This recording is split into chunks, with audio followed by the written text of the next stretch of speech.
जंगल को चीरती हुई एक चीख गूंजी।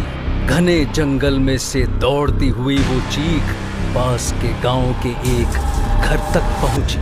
घर में सोते हुए बच्चे की आंख खुली। माँ। उसके बगल में सोई उसकी माँ ने उसके सर पे हाथ फेरा। अरे सो जा बेटा, कुछ नहीं हुआ, सो जा। माँ के प्यार में महफूज वो बच्चा फिर से लेट गया। उसकी माँ प्यार से अपने बच्चे की पीठ सहला रही थी, लेकिन उसका दिल जोरों से धड़क रहा था। रात सुनसान थी, हवा बोझिल थी और जंगल खामोश था। चारों तरफ घुप अंधेरा। काले अंधेरे और रात की खामोशी में सिर्फ एक आवाज गूंज रही थी। तभी कहीं दूर एक रोशनी चमकी। कोई राहगीर जंगल में मुड़ा। मोबाइल की फ्लैश लाइट जलाए एक आदमी जंगल में से गुजर रहा था। मोटी जैकेट पहने हुए भी वो आदमी ठंड में ठिठुर रहा था।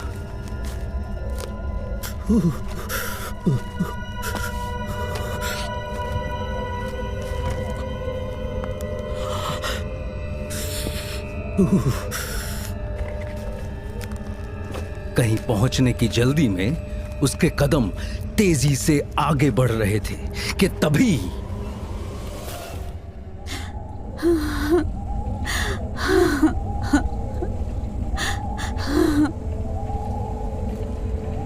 किसी के सिसकने की आवाज सुनकर उस आदमी के कदम रुक गए। उसने मोबाइल में टाइम देखा। रात के 2 बज रहे थे। जब वो मोबाइल की स्क्रीन देख रहा था, उस समय मोबाइल के पीछे जलती फ्लैशलाइट में कुछ सामने आया था, पर ध्यान मोबाइल स्क्रीन पे होने की वजह से उसका ध्यान वहां पर नहीं गया।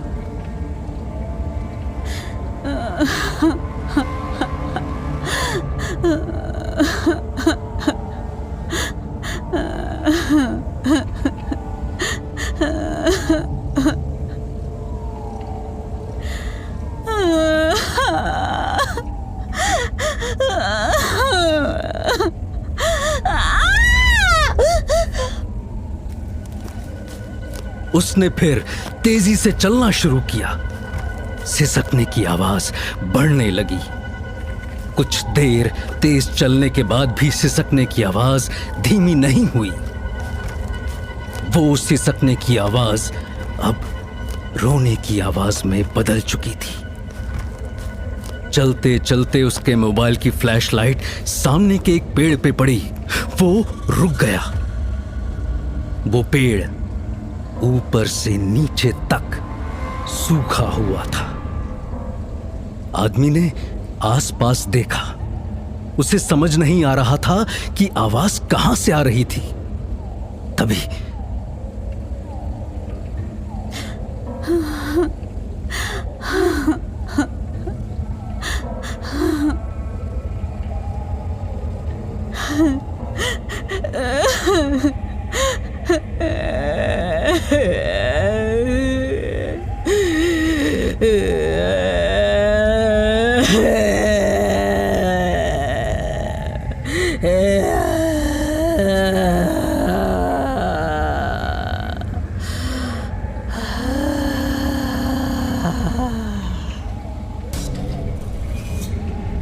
तभी उसके शरीर में डर की सिहरन दौड़ी।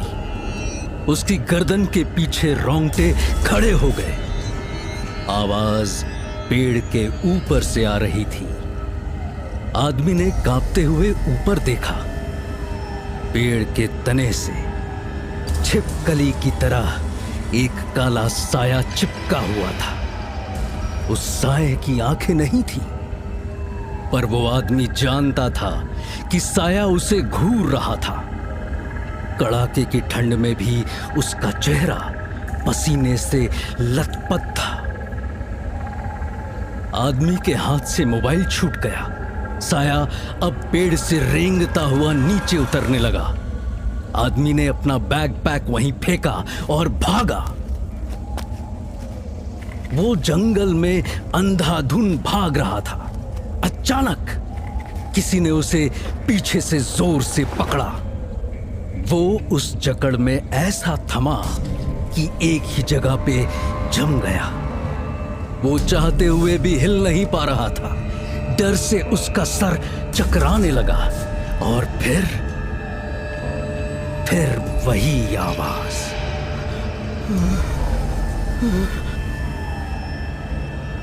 उसने सामने देखा। वहां वही पेड़ था जिसके बगल से निकलकर वो भागा था।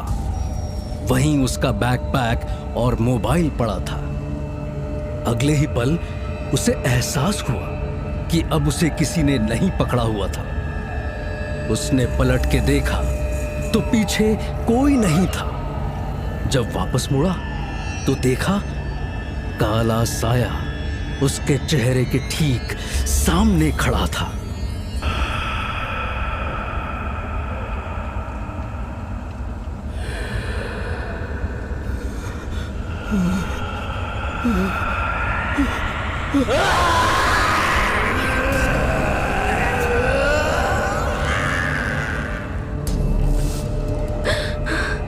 ये चीख कहां से? वो चीख जंगल से होते हुए पास की पहाड़ी पे एक होटल के कमरे की खिड़की से टकराई। अंदर सोई शिखा की आंख झट से खुल गई। उसने आधी नींद में सामने देखा। कमरा खाली पाके उसने आंखें फिर से बंद कर ली। अब जंगल खामोश था। क्या हुआ? मेरा दूसरा इयररिंग कहाँ है? Oh god Shikha, why don't you wear another pair? No यार, मैंने आज के लिए वो इयररिंग्स स्पेशली लिए थे। स्वीटी, अगर विश्वास तेरे इस डन अप फेस को देखने के बाद भी तेरे कानों को नोटिस करता है तो पहले तू मेकअप वाली से रिफंड मांग लियो। Here you go. तेरा इयररिंग सामने ही रखा था। अरे दिखाई नहीं मुझे। बेबू, तू प्यार में ना अंधी हो गई है। तुझे हम तो देख रहे हैं ना। डोंट बी चीजी यार। गीता माँ से अभी भी नहीं आई ना? फोन आया था उनका। She is reaching in 20 minutes.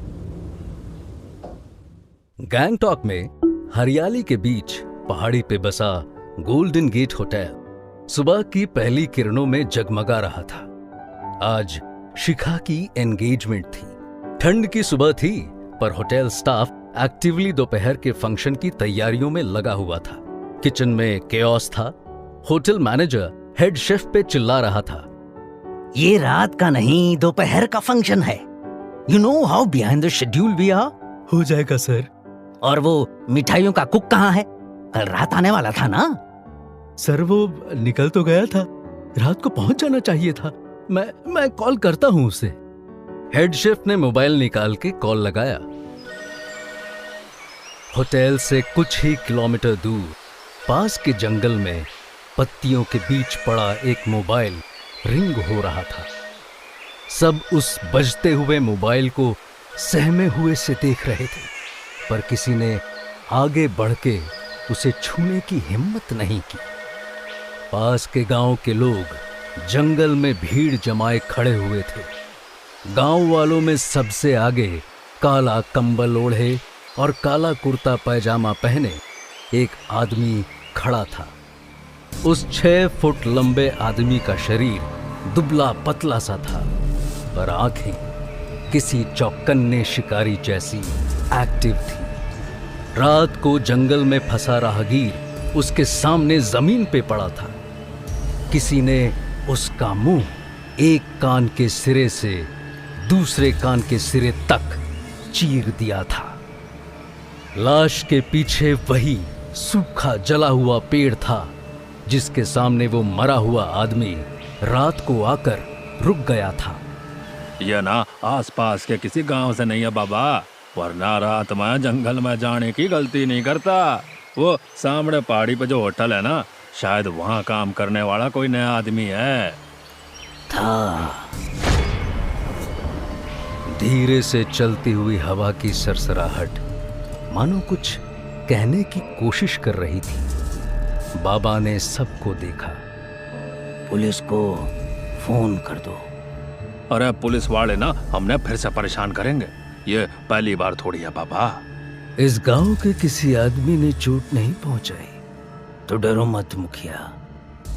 इस आदमी का अंतिम संस्कार होना और उसके परिवार वालों को इसकी खबर मिलनी जरूरी है। ये कह के बाबा ने उस आदमी की लाश को फिर से देखा। उसके जबड़े का निचला हिस्सा उसकी छाती पे पड़ा हुआ था। उसके गले पे लगा खून सूख के काला हो चुका था। उसकी आंखें खुली हुई थी। उन आंखों में अभी भी खौफ था। गोल्डन गेट होटल के बेसमेंट के बड़े कम्युनिटी हॉल में कई लोग जमा थे। शिखा अपनी माँ गीता मासी और फ्रेंड्स के साथ खड़ी थी। गीता की उम्र 48 साल थी। हाइट 5 फुट, भारी शरीर और गहरी काली आंखें। हमेशा की तरह उसने आज भी एक सिंपल कॉटन सूट पहना हुआ था। उसके गले में रुद्राक्ष की एक बड़ी सी माला थी।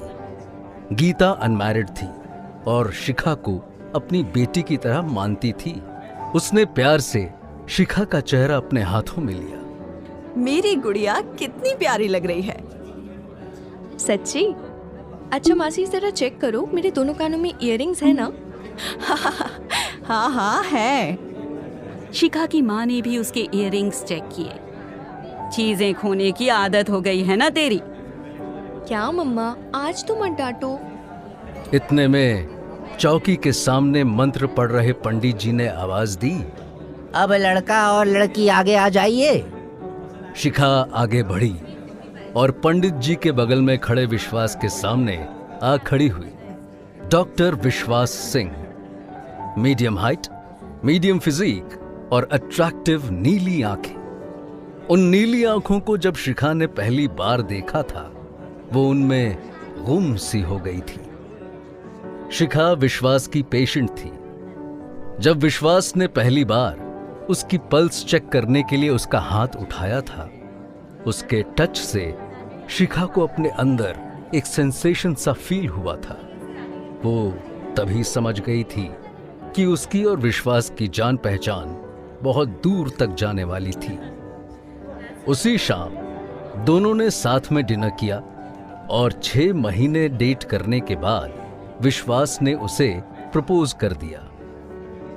आज विश्वास शिखा का मंगेतर बनने वाला था। शिखा की खुशी 7वें आसमान में थी। पंडित के कहने पर विश्वास आगे बढ़ा और उसने शिखा को अंगूठी पहनाई। शिखा ने प्यार से उस अंगूठी को देखा। वो विश्वास के परिवार में पीढ़ियों से चली आ रही खानदानी अंगूठी थी। विश्वास उसे देख के मुस्कुराया। जब शिखा की मां ने उसे पीछे से हल्का सा धक्का दिया तब उसे याद आया कि उसे भी विश्वास को अंगूठी पहनानी थी। उसने विश्वास का हाथ पकड़ा। तभी हॉल की लाइट चली गई। चारों तरफ अंधेरा छा गया। अरे लाइट कैसे जा सकती है? Shikha, Shikha are you okay? I'm fine. It's so dark. Can't see anything. तुम्हें कुछ दिख रहा है? No, even I can't see anything. लेकिन तुम डरो मत, मैं यही हूं। विश्वास ने शिखा का हाथ पकड़ा। अरे विश्वास, तुम्हारे हाथ इतने गर्म कैसे? ये बोलते हुए शिखा का ध्यान अपने पैरों पर गया। उसने देखा कि वहां 2 रोशनियां चमक रही थी। ये धीरे धीरे वो रोशनियां ऊपर उठने लगी। शिखा को अपनी सांस रुकती हुई सी महसूस हुई। वो पैनिक करने लगी। ये Why can't I breathe? विश्वास, माँ, गीता मासी। अब वो 2 रोशनियां शिखा के ठीक सामने आकर टिक गई थीं।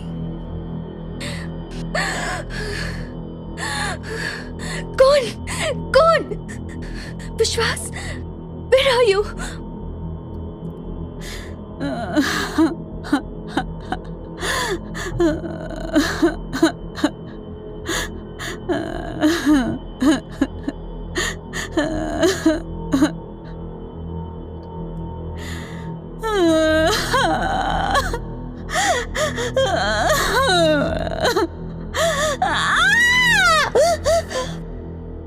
शिखा जोर से चिल्लाना चाहती थी, पर उसकी सांसें अटक रही थी। वो आंखें फैलाए उन दो जैसे किसी की आंखों में झांक रही हो कि तभी